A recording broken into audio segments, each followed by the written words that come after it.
Good morning guys and welcome back to my channel. সকালে তো শুরু করেছিলাম লেবু মধু জল দিয়ে।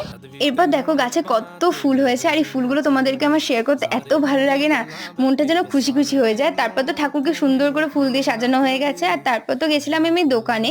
আর এদিকে দেখো মুষলধারে বৃষ্টি নেমেছে। মায়ের জন্য গেছিলাম পান আনতে, শুধু মা না আমি খাবো বলে, কারণ আজকে বাড়িতে চিকেন হয়েছিল সানডের দিন। তো মনে হচ্ছিল যে একটু চিকেন দিয়ে ভাত খাওয়ার পরে পানটা দরকার। তো তারপর তো স্নান টান করে চিকেন দিয়ে ভাত খেয়ে নিয়েছে, আর চিকেনটা আজকে দারুণ হয়েছিল, দুর্দান্ত হয়েছিল। তো যাই হোক, খাওয়া দাওয়া কমপ্লিট করে এদিকে তো আমার মেন আকর্ষণটা আজকে পানটাই ছিল। আর পানের মধ্যে দেখো কত মিষ্টি টিষ্টি এসব কী সব দেওয়া, দারুণ লাগে পানগুলো খেতে।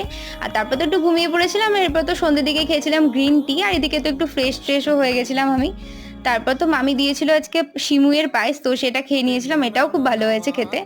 তো যাই হোক, আর এরপর তো ভাই এনেছিল বার্গার, চিকেন বার্গার, তো সেটাই দিয়ে আজকে ডিনারটা কমপ্লিট করলাম। তো আজকের দিনটা তো আমার এভাবেই কাটলো, কেমন লাগলো অবশ্যই কমেন্টে জানিও। টাটা।